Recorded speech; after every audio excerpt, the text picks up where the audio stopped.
Salut Marie, comblée de grâce, le Seigneur est avec vous. Vous êtes bénie entre toutes les femmes, et Jésus, votre enfant, est béni. Olá a todos, sejam todos muito bem-vindos para esse nosso novo encontro. Vamos iniciar fazendo a invocação ao nosso Divino Espírito Santo. Vinde, Espírito Santo, enchei os corações dos vossos fiéis e acendei neles o fogo do vosso amor. Enviai o vosso Espírito e tudo será criado, e renovareis a face da terra. Oremos, ó Deus que instruíste os corações dos vossos fiéis com a luz do Espírito Santo.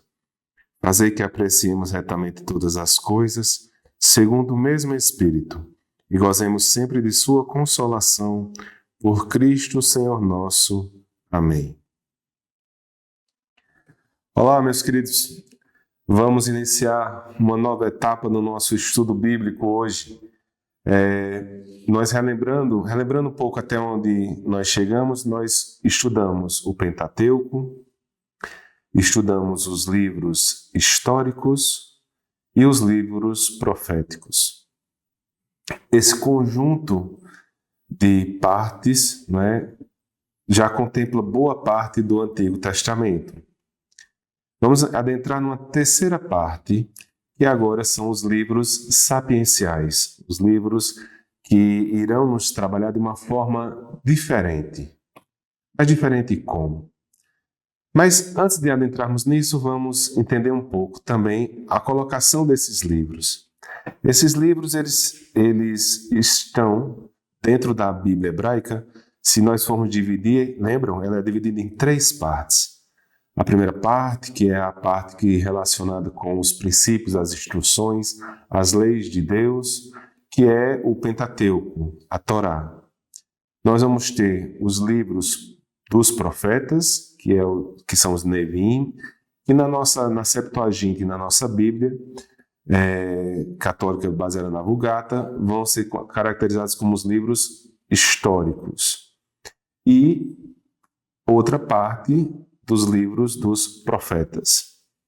E a terceira parte é chamada de escritos.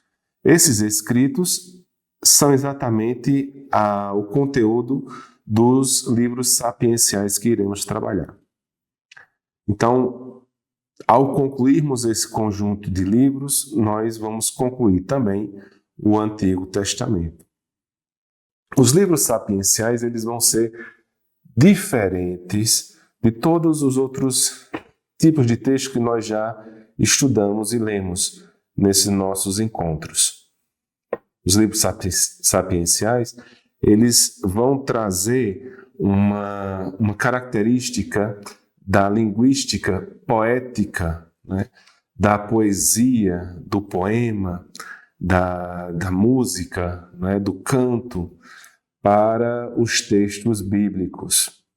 Eles vão ser um conjunto de livros que vão trabalhar a arte no sentido mais bonito do seu significado. Os livros sapienciais, eles vão ser diferenciados porque eles vão trazer a poesia, o poema, a forma do canto hebraico antigo para a nossa memória.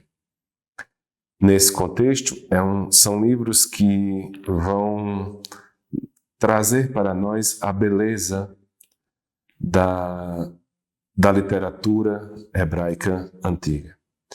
Esses livros, lembra que na nossa história do povo de Deus, nós vamos ter como marco principal o exílio da Babilônia. Então nós temos livros que foram escritos antes, ou que remontam a um contexto de conteúdos anteriores a esse período, ou nesse período, do período pré-exílico, textos que entram num contexto do período exílico, onde as pessoas se localizavam nesse período, e textos que são localizados depois que o imperador Ciro liberta o povo judeu para retornar a Jerusalém, e os escritos nesse período são chamados de textos pós-exílicos. Nesse ponto, os livros sapienciais serão escritos nesse período, no período pós-exílico.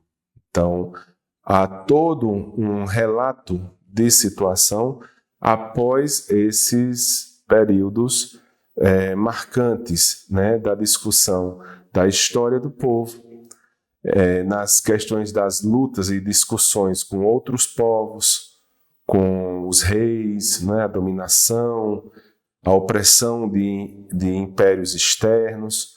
Então, passado esse processo, a gente adentra nesse período pós-exílico, e é quando, da experiência do povo judeu junto a outros povos no cativeiro da Babilônia, que a arte hebraica começa a surgir e ganhar força. E aí os textos dos livros sapienciais vão ganhando o seu significado. Os livros sapienciais, eles vão ser um conjunto de livros que abordam, né, a parte, né, dos livros de Jó, Salmos, Provérbios, Eclesiastes, Cântico dos Cânticos, o livro da Sabedoria e Eclesiástico. Então, esses são o conjunto de livros que, na nossa Bíblia do Antigo Testamento, vamos chamar de livros sapienciais. Há só uma diferença entre a literatura presente, a distribuição desses livros presente na Vulgata, na Septuaginta, em relação à Bíblia hebraica, que é com relação à colocação do livro de Jó e de Salmos. Na Bíblia hebraica, os Salmos são os primeiros livros desses escritos, né? E, no nosso caso, há a colocação do primeiro livro sendo o livro de Jó. Por uma questão de didática, para ficar mais fácil de entendermos um pouco a distribuição, o entendimento, né, do conjunto desses livros em relação aos seus gêneros literários, a gente vai iniciar os nossos estudos pelos Salmos, né? E posteriormente falaremos sobre o livro de Jó. Mas a ideia é iniciarmos pelos Salmos, porque os Salmos são realmente um conjunto de textos diferenciados em toda a Bíblia e tem uma força espiritual muito forte para a nossa vivência enquanto povo de Deus. Os livros sapienciais, eles envolvem um conceito importante, que é o conceito da sabedoria, né? E aí a grande questão da sabedoria é que muitos povos, eles vão ter livros sapienciais. Não é uma questão unicamente do povo judeu. Há relatos de textos sapienciais no Egito, na Assíria, na Babilônia. Muitos povos terão livros assim. A sabedoria, ela diferencia-se, né? Os livros sapienciais da nossa Bíblia vão se diferenciar de outros livros sapienciais de outras culturas que existiam também já. O Egito, a Assíria, a Babilônia e outros povos. Porque, para a Bíblia, a sabedoria, ela se manifesta como um dom de Deus. Deus concede à humanidade, ao homem, a sabedoria. Sabedoria vem como dádiva de Deus para a humanidade. Mas essa sabedoria, ela vem manifestada como o conhecimento adquirido pela experiência vivida durante o transcorrer da vida de uma pessoa. Então, essa experiência, o conhecimento, né, dessa experiência de vida traz para o homem uma sabedoria de vida. E nesse contexto, as pessoas mais velhas serão, sim, sempre os sábios, pois os seus anos de vida lhe trouxeram conhecimento. E esse conhecimento lhe trouxe a sabedoria. Essa sabedoria ela é baseada nesse princípio do homem mais sábio do mundo, que é o rei Salomão. Salomão é a referência do homem mais sábio do mundo para a cultura da Bíblia, pois não necessariamente ele era em si um velho, mas ele tinha a sabedoria como dom de Deus, como graça divina. E essa sabedoria se baseava na sua relação de fé com Deus. Então, adquirir a sabedoria de Deus como seu dom perpassa por também apresentar fé em Deus. E um dos grandes diferenciais da sabedoria bíblica em relação a todas as outras formas de culturas e de saberes humanitários de vida de outras culturas e outras religiões se consiste na base de ter a fé em Deus. E essa fé em Deus traz a possibilidade de recebermos esse dom da sabedoria. E a Bíblia nos conta que o fundamento, a base da sabedoria é o temor de Deus. Temor de Deus, aparentemente, parece um termo muito forte, não é? O temor do Senhor. Parece um medo, um pânico, mas não é isso. Não necessariamente quer transmitir essa ideia de medo de Deus no sentido de que Deus vai lhe maltratar. Temor de Deus implica uma condição na qual nós percebemos a nossa pequenez. Nós percebemos que, na verdade, nós não somos nada sem Deus. Temor do Senhor, que é a base da sabedoria, é entendermos que nós fomos criados por Deus e tudo que nós temos na nossa vida e a nossa própria vida é dom de Deus.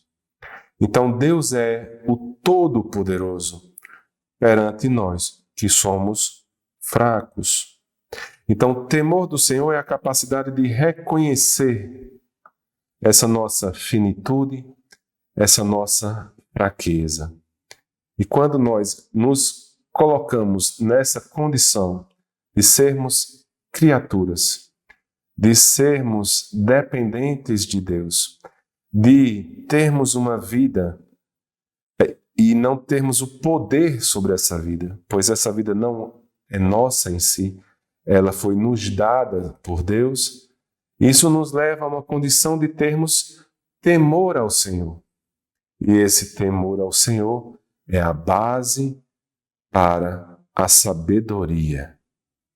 A sabedoria, fruto do temor do Senhor.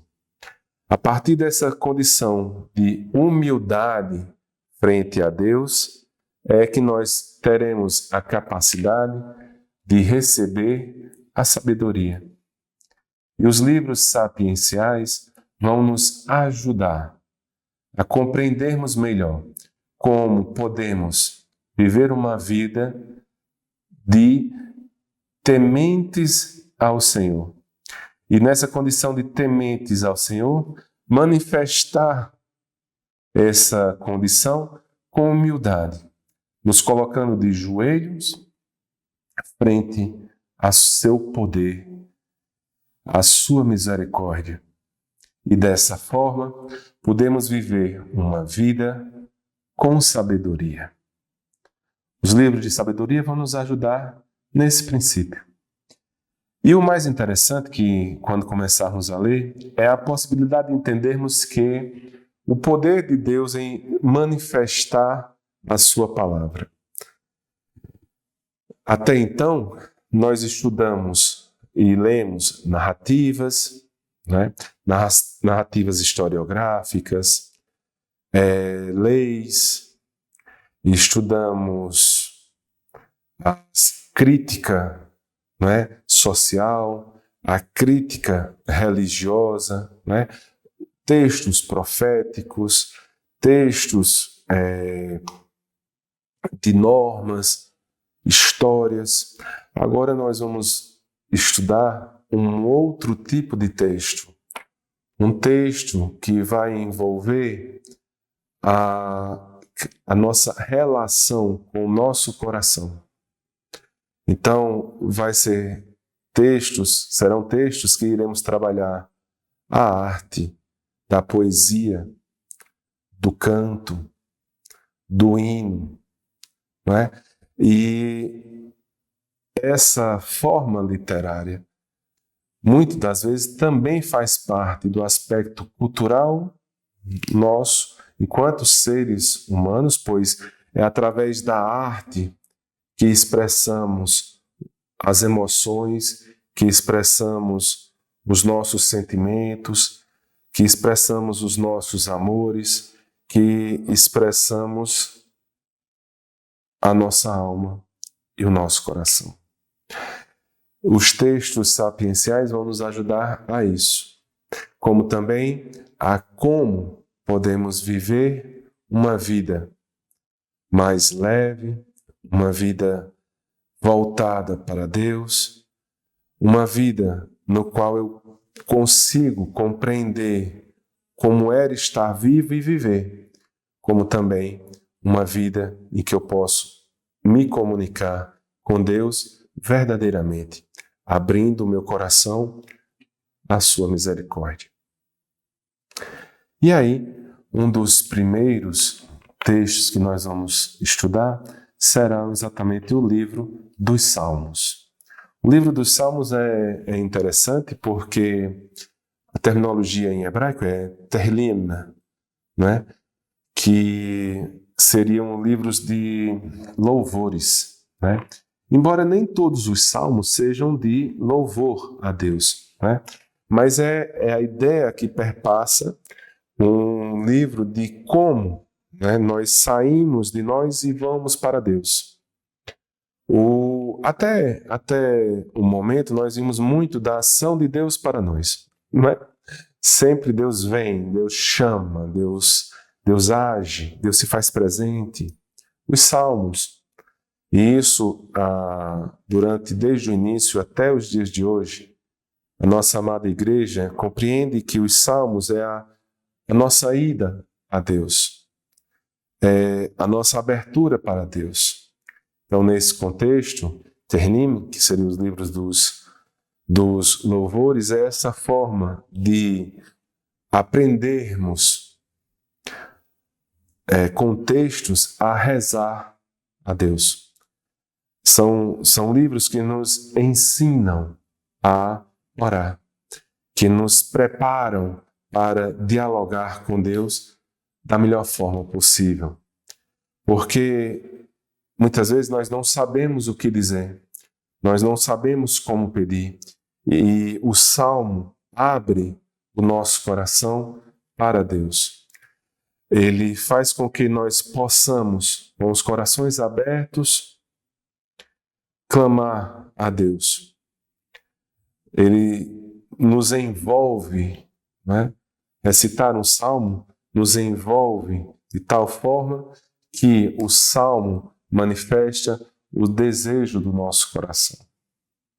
Nesse princípio, o salmo nos ensina a como nos comunicarmos com Deus em uma relação de liturgia, em uma relação que seja tanto de forma pessoal, mas também de forma enquanto povo de Deus. Os salmos podem ser rezados tanto individualmente, mas também rezados de forma coletiva, tanto para louvar, quanto para agradecer, quanto para cantar. E dessa forma teremos vários salmos, né? A palavra salmo os salmos, ela vem da ideia de saltérios, né, que eram os instrumentos que acompanhavam os salmos, né? Então, aí entra uma primeira característica interessante dos salmos. Os salmos, eles devem, bem, no seu início, na Bíblia, de uma forma geral, até mesmo no processo litúrgico, eles vêm acompanhados de instrumentos musicais.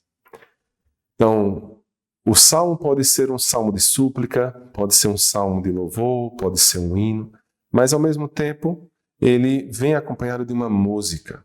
E isso já é uma característica dessa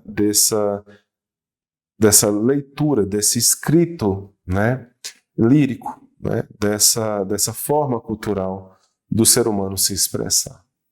Então, o canto, né, ou seja, a métrica, né, a forma como nós expressamos as nossas emoções, a nossa característica enquanto seres humanos é manifestar isso muito mais facilmente através do canto, através da música. E os salmos nos colocam nessa condição de deixar que através do som, né, através da melodia, através da música, o nosso coração seja elevado ao Senhor. E a raiz, né, de saltério, de salmos, perpassam por esse conceito de um instrumento que acompanhava os salmos. Não há muito bem um registro do que poderia ser. Poderia ser algo muito próximo de uma harpa, poderia ser algo muito próximo de um violão, né? Era um instrumento de cordas, isso sim é certo. Agora, como ele era, ainda os estudiosos estão a pesquisar sobre essa demanda. Mas não é só também esse instrumento musical, né? Existem outros como o tambor, né? O tamborim, as flautas. Então, muito dos salmos, eles pedem esses tipos de instrumentais. Mas mesmo que nós não tenhamos isso em nossas casas, nós podemos rezar os salmos, né, com o nosso coração aberto, que é o mais importante no sentido de comunicação individual com Deus. Mas, em geral, no coletivo, é bom, enquanto povo de Deus, não é, a utilização da música para isso. E assim, a nossa igreja continua com essa tradição nesses mais de 3.000 anos e toca, não é, dessa forma, e percebemos isso no momento da missa, né, quando temos lá exatamente a parte dos salmos. Percebam como é bonito, como nos abre o coração, né? A parte técnica, né, dos salmos é que os salmos, eles, na verdade, não é o livro dos salmos não é um livro único, né? Há, na verdade, 5 rolos de salmos. Então, são 5 livros, né, que compõem os salmos, dando um total de 150 salmos, divididos em 5 rolos. Conta-se a demanda histórica de que 5 rolos vão apresentar uma relação com o Pentateuco, que são os 5 rolos, né, atribuído a Moisés. Então, são os livros de Moisés, que são 5. Como assim são 5 os nossos dedos da mão? Os salmos serão 5 livros.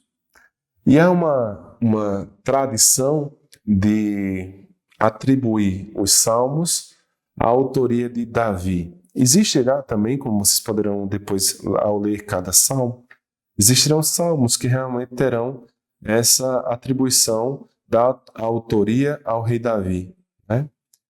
Outros não. Outros terão atribuição a outras pessoas e outros até nem será dito quem foi o autor desses salmos. Entretanto, tradicionalmente, os salmos ficaram conhecidos como os 5 livros de Davi.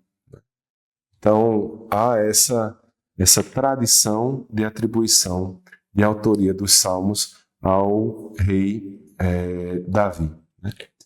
Um detalhe para podermos ainda iniciar mais aprofundadamente a dinâmica dos salmos é compreender a numeração dos salmos.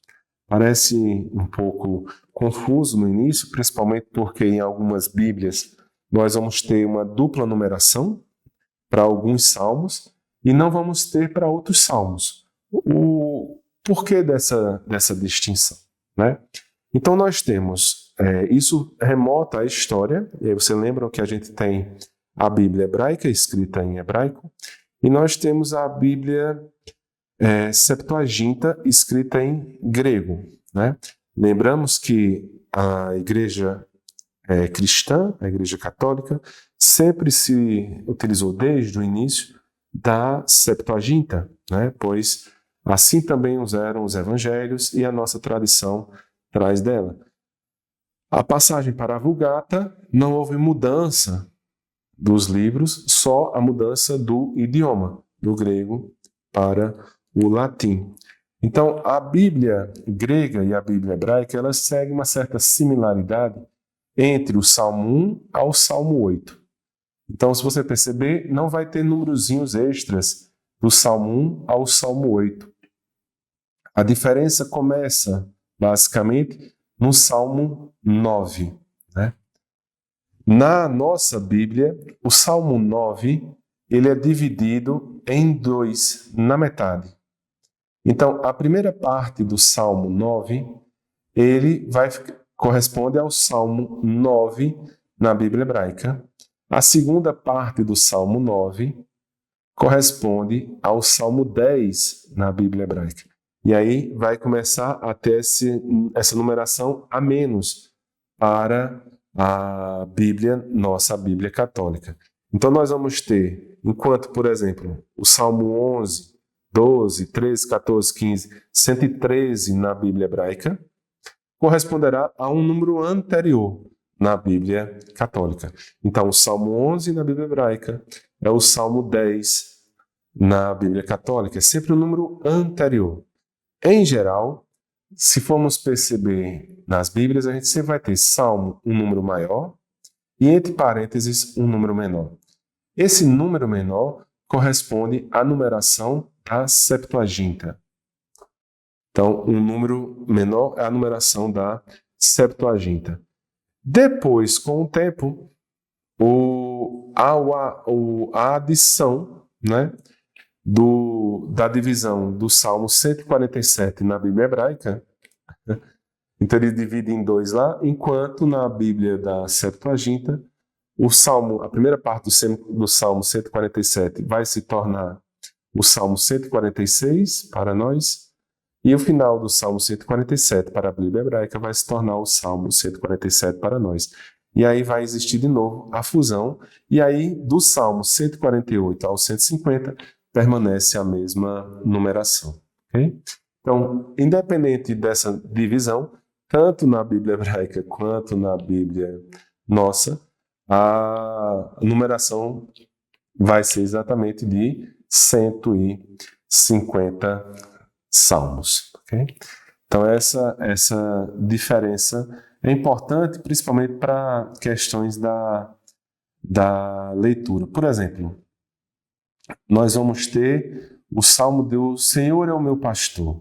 Então, na numeração hebraica é o Salmo 23. Na nossa numeração é o Salmo 22. Okay? Então, dito isso, a gente pode voltar, né, à dinâmica dos salmos e à distribuição deles. Então, os salmos eles são, na verdade, 5 rolos, são 5 livros, 5 conjuntos de livros. E esses 5 livros eles vão ter, né, o início e o fim. E a primeira parte, o primeiro rolo, corresponde do Salmo 1 ao Salmo 40. O segundo, do 41 ao 71. O terceiro, do 89 ao 105. E o quinto, né, do Salmo 106 ao Salmo 150.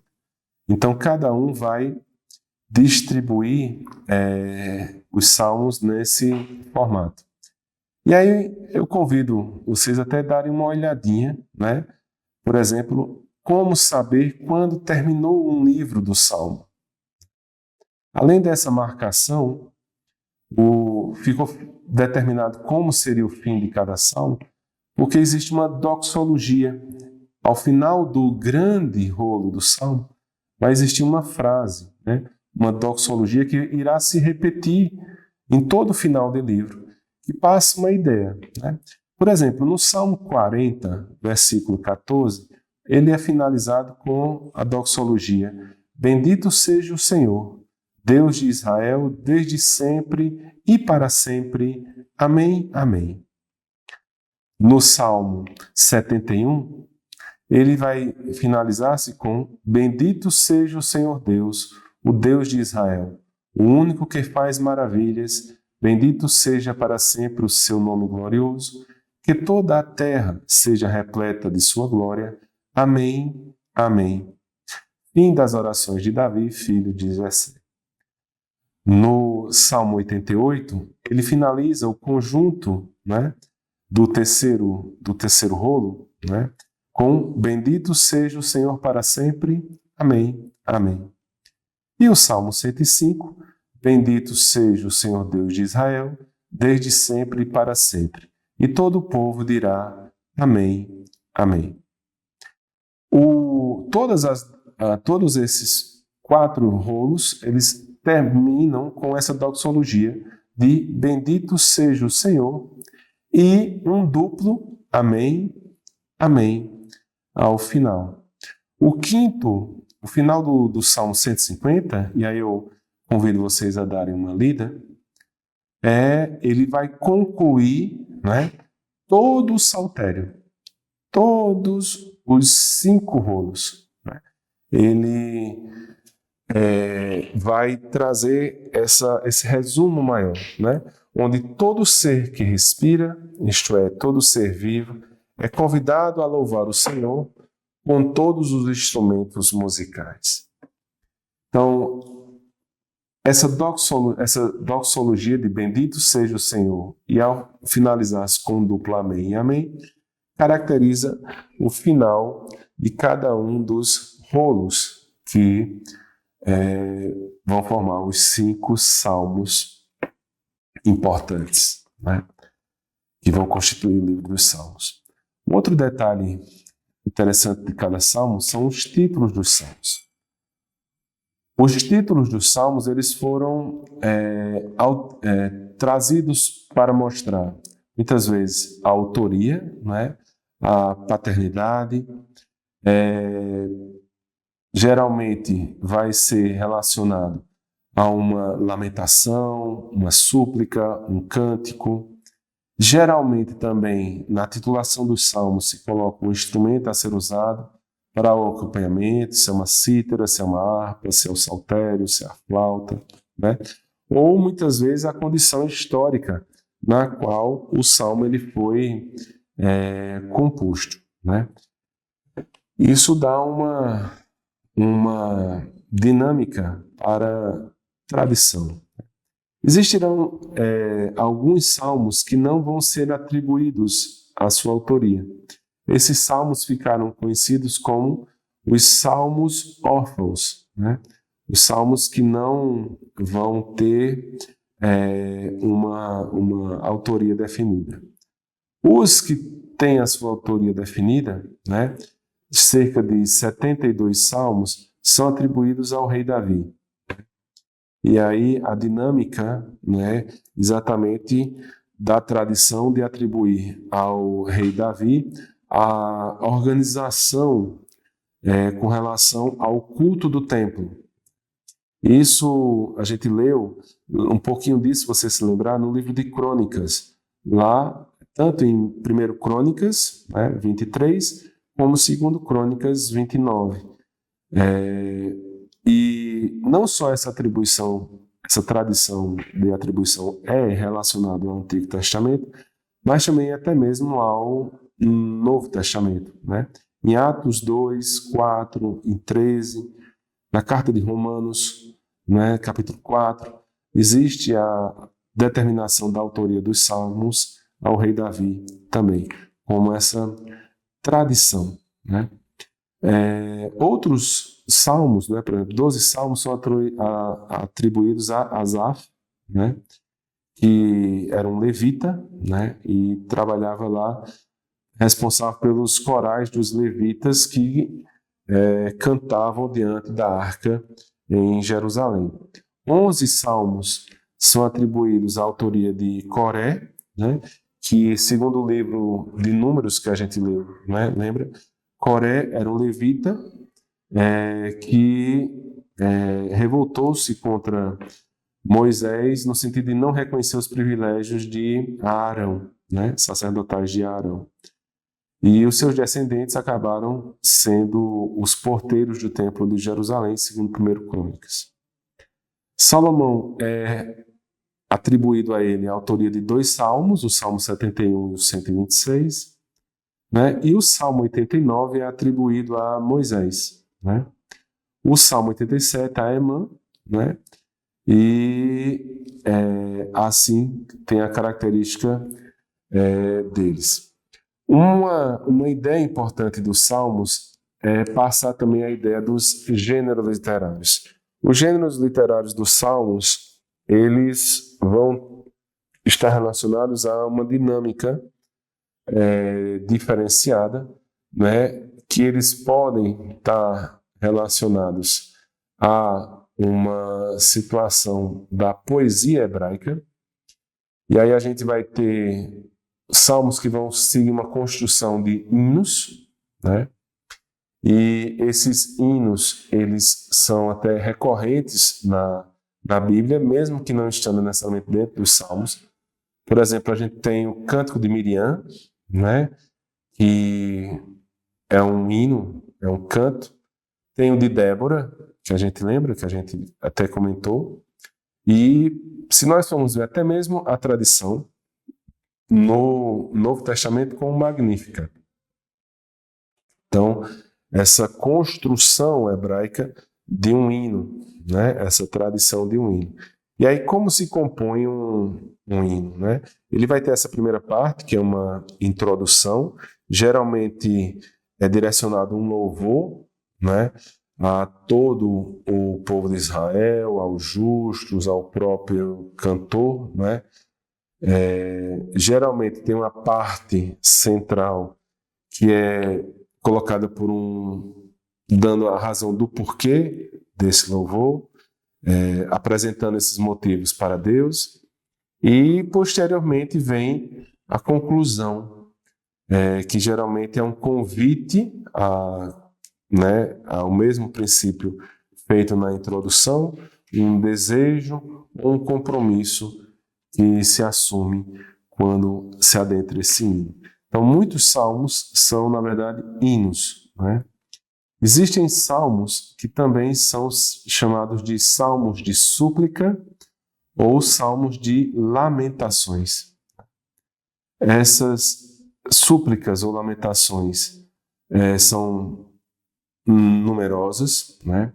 A base desses salmos é entender que quem o está, né, rezando se encontra numa situação, se coloca se identificando numa situação de perigo, né?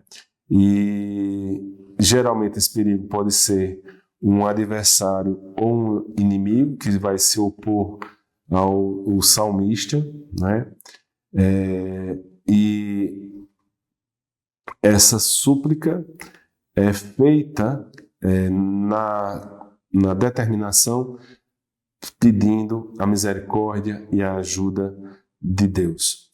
Esses salmos eles seguem uma estrutura de uma introdução, na qual se faz uma invocação a Deus, se apresenta o seu pedido, né, o que está lhe afligindo, né, e dá uma razão do porquê ele pede isso, né. Depois ele faz a súplica em si, né, que ele expõe a sua situação de perigo, a sua situação de desespero, E usa muito termos como cura-me, perdoa-me, julga-me, livra-me, Senhor, sempre nessa dinâmica.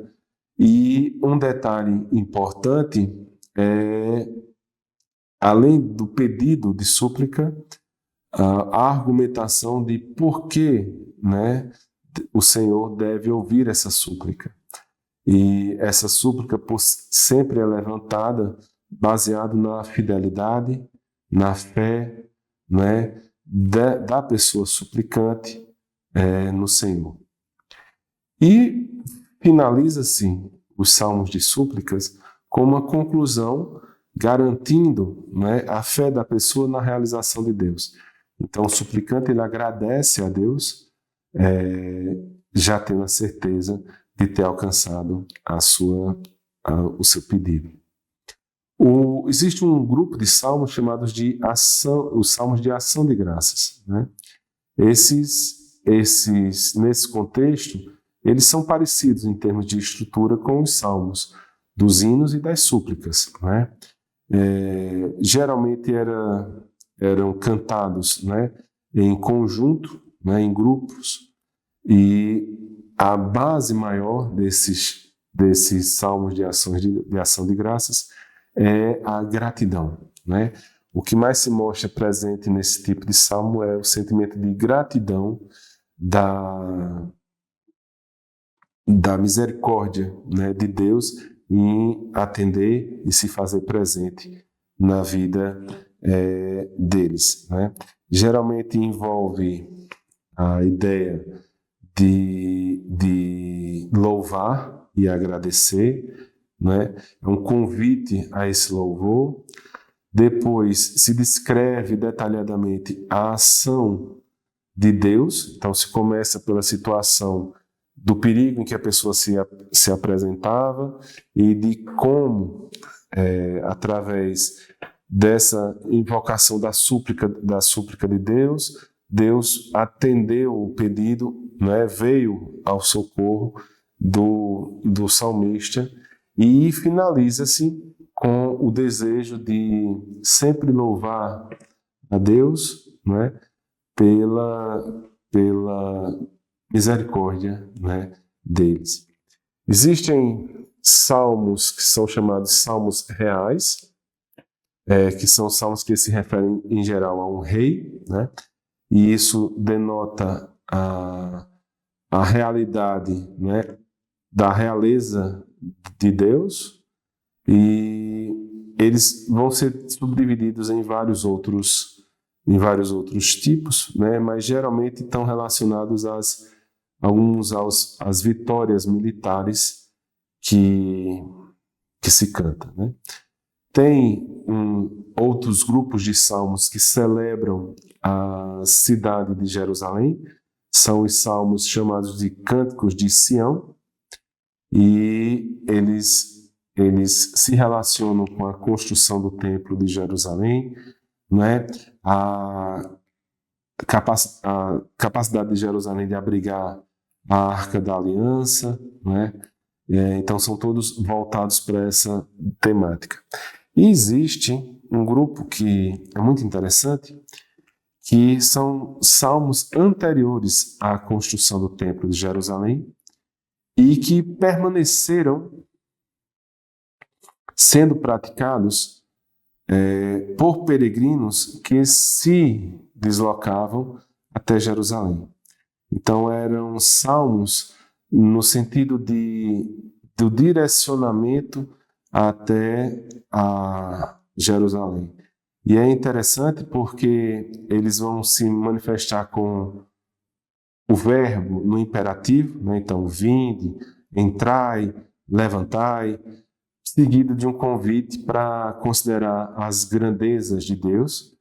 E sempre um detalhe interessante não importa de onde você venha na questão geográfica, são sempre cânticos de subida ao monte onde estará o templo, né? Então é a subida a Jerusalém. E esses cânticos, eles eram feitos tanto pelos os povos que caminhavam no sentido do período da construção do templo, como depois ficou como os peregrinos que iam até Jerusalém. Então são chamados de cânticos da peregrinação. E tem, por fim, um grupo de salmos, tem muitos, né? Mas um grupo de gênero de salmos que é muito interessante. Infelizmente, essa beleza poética só conseguimos ver no texto em hebraico, que são os salmos alfabéticos ou acrósticos, onde, seguindo o alfabeto hebraico, né, sempre a palavra inicial de cada versículo, ou grupo de versículos, começa com as letras do alfabeto seguindo a sequência das letras no alfabeto hebraico, né? Eles são tanto são hinos, súplicas, ou salmos de louvores e ação de graça. Então, é interessantíssimo esse tipo de texto, né? De poema, de poesia. Infelizmente, só dá para se ter essa percepção no hebraico, mas algumas bíblias católicas trazem uma dinâmica, né, lá embaixo, dando algumas explicações desses salmos, né? Quem sabe um dia possamos vê-los no original para vocês verem a beleza desse que é exatamente essa cultura, né, dos salmos. Então, os salmos eles são belíssimos, né? Eles são uma forma que o povo compreendeu de como, com o dom de Deus e o temor do Senhor, podemos abrir o nosso coração e nos comunicarmos com Deus. E para nós, os salmos são muito importantes porque eles estiveram muito presentes também na vida de Jesus Cristo. Os evangelistas nos contam, né, tanto Mateus, Marcos, Lucas, que os salmos faziam parte da vida de Jesus Cristo e da sua vida em oração. Então, muito das falas de Jesus, relatado pelos evangelistas, são relacionados ou referidos a salmos. Então, Jesus, ele nos ensinou, como ele nos ensinou a rezar o Pai Nosso, ele também nos ensina e nos ensinou a utilizarmos também dos salmos para entrarmos em oração, né, em reza para o nosso Deus. Um detalhe interessante que os evangelistas entenderam desse contexto é de que basta citar uma parte do salmo para trazer o salmo todo, né? Aquele espírito do salmo, aquela mensagem do salmo, aquilo que o salmo quer transmitir, para se fazer presente, né, nesse momento. Então, quando Jesus ele é colocado como relembrando, falando um salmo, ele traz, né, a presença do salmo no seu dia a dia. Um exemplo, por exemplo, no Evangelho diz Jesus Cristo segundo São João, capítulo 13, versículo 18, ao falar da traição de Judas, Jesus cita o Salmo 41, versículo 10. Até meu aliado, em quem eu confiava, que comeu do meu pão, levantou contra mim o calcanhar. Esse é o Salmo e a ideia, a mensagem passada por São João. Lucas também coloca, né, a ideia do Salmo 31 na hora da morte do nosso Senhor Jesus Cristo, quando o Salmo 31:6 ele relata, né, quando Jesus entrega, né, o seu Espírito. O Salmo 31 diz: em tuas mãos recomendo o meu espírito. Marcos e Mateus também trazem e relatam a presença do Salmo nesse momento, quando Jesus, diante da cruz, recita o Salmo 22. Meu Deus, por que me abandonastes? Então, a ideia que os evangelistas passam é a importância dos salmos em momentos importantes da nossa vida, principalmente, como a gente tinha comentado, nas questões mais difíceis. E Jesus nos ensina de que devemos e podemos nos utilizar dos salmos para expressar o que o nosso coração sente.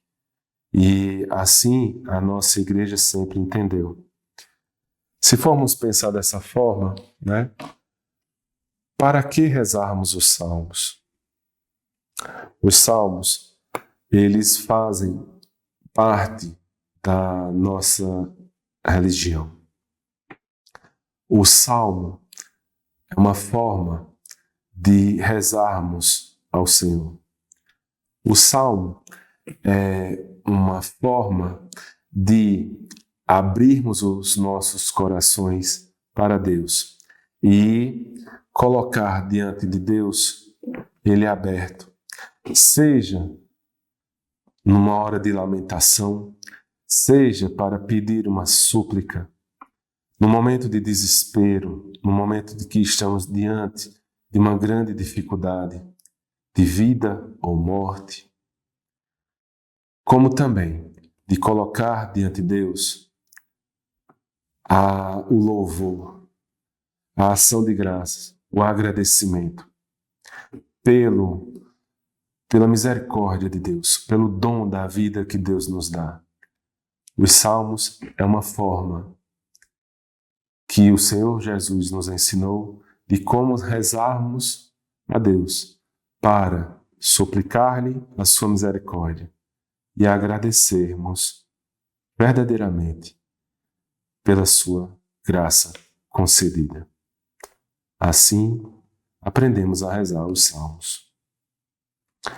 Dentro dessa dinâmica, vamos pedir com o coração aberto, como Maria fez no seu salmo do Magnífica, pedir a Deus para que possamos verdadeiramente sermos capazes de rezar, abrindo o nosso coração e deixando que verdadeiramente a nossa alma, o nosso sentimento, os nossos temores, mas acima de tudo, as nossas alegrias, os nossos louvores, os nossos agradecimentos a Deus se manifestem de uma forma poética, de uma forma bonita e de uma forma que seja agradável ao Senhor. Vamos então pedir a graça de Nossa Senhora, sempre a proteção e a orientação para que possamos, como ela, sermos capazes de rezar a Deus como devemos rezar. Ave Maria, cheia de graça, o Senhor é convosco. Bendita sois vós entre as mulheres, bendito é o fruto do vosso ventre, Jesus. Santa Maria, Mãe de Deus, rogai por nós, pecadores, agora e na hora de nossa morte. Amém. Maria, sede da sabedoria, rogai por nós. Sainte Marie, Mère de Dieu, priez pour nous, pauvres pécheurs, maintenant et à l'heure de notre mort. Amen, Amen, Alléluia. Amen, Amen.